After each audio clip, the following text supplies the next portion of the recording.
usted nos acaba de sintonizar, estamos en Mujeres 360 platicando de la esclavitud humana, de la trata de personas. A ver, Carla, tú estabas diciendo ahorita algo bien interesante, que es una cuestión muchas veces familiar, ¿no? Que la misma mamá a lo mejor te está vendiendo, ¿no? O el marido, y dicen, no, como no es delincuencia organizada, entonces no.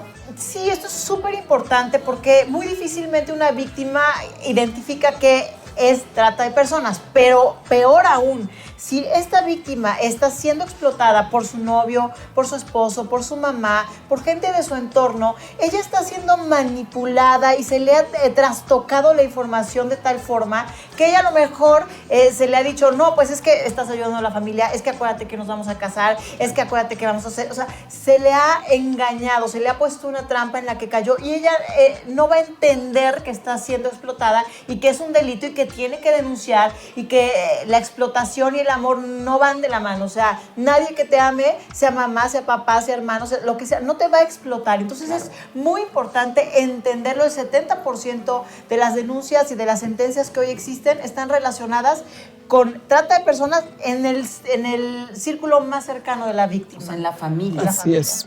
Ok. Ahora, a ver, platíquenme un poco de las rutas. ¿Las tenemos localizadas en México? ¿O las zonas están localizadas? Porque hablamos de 5 estados en la República Mexicana donde está el mayor porcentaje de trata de personas, ¿cierto? Bueno, cuando hablamos, la UNODC en el año 2012, del 2012 al 2015, hicimos un diagnóstico nacional sobre la situación de trata de personas. Fue un esfuerzo titánico, Claudia, realizar este diagnóstico, porque la información es poca, es escasa, es dispersa, y existía en esa época poca voluntad política de que las autoridades nos dieran esa información. De cualquier manera logramos construir este análisis en donde, conectado con lo que comentaba Rosy de las rutas migratorias, existen 3 rutas principales para víctimas de trata de personas relacionadas con la migración, que son los corredores del Pacífico, del Centro y del Golfo. En ese sentido, es importante decir que, aunque son los corredores, los lugares por donde más transitan estas víctimas, desde el Triángulo Norte de Centroamérica, cruzando México hacia los Estados Unidos, existen zonas fronterizas, como bien señalaba Rosy también, en donde están concentradas gran número de niños, niñas y adolescentes, principalmente a nivel de servicio para ese turismo o empresarios transfronterizos. Y estados de la República muy específicos. Y estados de la República muy específicos. Y finalmente yo concluiría diciendo que esto no obsta para que los grandes centros urbanos como Monterrey, Guadalajara y Ciudad de México, por supuesto, Tijuana también yo agregaría, y Cancún, son consideradas las ciudades o polos urbanos donde más concentración de trata de personas existe. Ok. A ver, ahora vamos a la parte de ¿qué podemos hacer? ¿Cómo podemos ayudar? Porque ustedes, bueno, están dentro de organizaciones sociales. Tú creaste, Carla, Alas Abiertas para ayudar a jovencitas, a mujeres, ¿no?, que han sido víctimas de esta problema. Pues sí, la verdad vale la pena resaltar, y lo digo con mucho cariño, que tuve la oportunidad de conocer a Rosy hace 7 años aproximadamente, y de ahí empecé pues a darme cuenta de la importancia de lo que ella hacía y cómo la información realmente te salva la vida. Y en este trayecto, algo que para mí es muy importante mencionar es que el silencio es el peor enemigo en este tipo de delitos y en cualquiera, por supuesto. Porque una víctima de este delito normalmente se va a callar porque está amenazada, está amedrentada, está manipulada, avergonzada. El estigma social, ¿no? El estigma. Normalmente el delincuente le hace creer inclusive que seguramente en parte tuvo la culpa, la víctima no sabe, y además la víctima siente que hay un nivel desproporcionado tal vez de poder, ¿no? Es el esposo, es la autoridad, es el delincuente que a lo mejor me va a matar, Hay esa angustia que le hace callar todavía con más razón. Entonces, mi más grande anhelo es decirle a cada persona que hoy puede estar pasando cualquier tipo, a lo mejor no necesariamente trata, porque tal vez entonces no nos estaría viendo, pero cualquier tipo de violencia, es necesario hablar, es necesario denunciar. Y si tú estás alrededor de algo que no parece normal, de verdad, no te calles, haz una llamada, una denuncia anónima al 01800 55 33 000. Apunten ese teléfono, ahorita lo vamos a poner en una pleca. Pero, a ver, ¿cuál es la situación que está viviendo una persona que está encerrada? Imagínate lo que vivió Sundari, por ejemplo, que ni siquiera podía tener acceso a un sanitario, a una comida, a agua. Se tomaba el agua de la plancha esta niña que estuvo esclavizada en Tlalpan. O sea, es realmente a veces ya un extremo, ¿no? Bueno, ¿cómo las organizaciones sociales están ayudando? Bueno, Claudia, en ese sentido creo que México es un país ejemplar en relación con el número de organizaciones de la sociedad civil que realmente están unidas y colaborando de manera decidida, cada uno desde sus ópticas y sus mandatos y sus filosofías frente a la trata de personas, pero ha sido un trabajo muy valioso para sensibilizar, para alertar a la población y al sector político también de la existencia de la trata y por supuesto para brindar la asistencia y protección a través de las casas de medio camino, refugios, albergues, etcétera, etcétera. Pero también me gustaría hablar un poquito de la labor que hace la ONU, porque nosotros finalmente pues no somos una organización de la sociedad civil, somos una organización internacional, pero somos a quienes nos ha encargado la Asamblea General el mandato de promover el tema de la trata de personas al más alto nivel político y creo que en México lo hemos logrado de una manera muy exitosa porque sin duda a partir del año 2010, cuando por primera vez el presidente Felipe Calderón lanzó Corazón Azul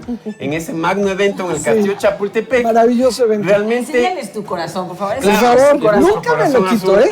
Bien, Y si no, traigo mis aretes. Rosy también tiene joyas de Corazón Azul. De Tania Moss, son ¿sabes de qué? la Está diseñadora bien. Tania Moss. Entonces yo creo que ese evento fue la más clara demostración política a nivel mundial en realidad, porque hasta ahora ningún presidente realmente en ningún otro país se ha puesto el corazón azul de la manera tan decidida como lo ha hecho México. Entonces, y eso ha sido maravilloso para nosotros porque a pesar de los cambios pues, de gobierno, de sexenio, y esperamos que con quien sea el nuevo presidente o presidenta, pues suceda así, el tema de la trata, Claudio, está muy bien posicionado en México y México sin duda ha jugado un papel de liderazgo a nivel de América Latina para seguirlo promocionando. Entonces, siguiendo el ejemplo de México, tenemos ya solicitudes para llevar la campaña Aquí Estoy a Argentina, por ejemplo. Entonces, creo que estamos haciendo un trabajo juntos, sociedad civil, medios de comunicación. Claro. Su trabajo es fundamental. Claro. Las personas Hablar que del nos tema. están viendo, los gobiernos de los estados, los gobiernos municipales, hay que reconocer el trabajo de todos. Y creo que a los que no están haciendo bien su trabajo, pues hay que llamarles la atención, pero siempre de una manera constructiva. A ver, y quien sale de esto, me imagino que tiene una gran oportunidad en la vida y que es una hoja en blanco, ¿cierto? Así es, porque Sí, mira, platícanos de esto, o platíquenos los tres. creo que una de las cosas más importantes, les regalo una hoja en blanco, porque es muy importante lo que acabas de decir. La parte fundamental de lo que México ha logrado no ha sido pues por nosotros que nunca vivimos una situación así, ha sido por quienes han logrado alzar la voz y tienen una hoja en Salir de blanco para escribir una nueva historia. Carla de la Cuesta es una de los ejemplos más increíbles en el mundo y por eso México ha avanzado, porque ellas tienen voz, porque ustedes los medios les han dado dignidad, les han dado la oportunidad de ser las voceras, las activistas y han escrito una nueva historia, una nueva oportunidad a través de tener realmente lo que simboliza esta hoja en blanco. Creo que en México es donde más activistas que han logrado además no solo alzar su voz después de haber sido víctimas de trata tanto sexual como laboral, como trabajos forzados, pero también son las que han terminado carreras. La Ciudad de México les ha dado departamentos igual que el Estado de México, tienen su propio refugio, ya no tienen que estar huyendo. Maraí está estudiando maestría, todas estudian inglés gracias al embajador de Reino Unido, que están en el Anglo, todas ustedes. Y bueno, pues de verdad, gracias a ustedes los medios por darles voz. No es así en otros países.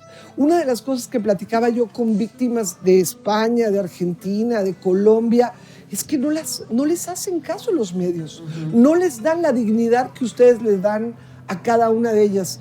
Y eso ha permitido que ellas se sientan voces. De hecho, ellas fueron las que fueron escuchadas en la Cámara de Diputados para hacer la ley que hoy tenemos. 63 víctimas fueron escuchadas. Por eso también ellas son las primeras en reaccionar cuando un cambio se quiere hacer. en retroceso o quitándoles derechos a ellas. Ellas se sienten parte de esa ley. La manera como habla Carla, que hoy estudia leyes, acerca de la ley, porque ella no tuvo en ese momento quien la defendiera, Claro. ni había una ley que le pudiera dar protección. Carla, con tu experiencia y con tu movimiento, ¿qué le puedes dejar a una mujer ahorita?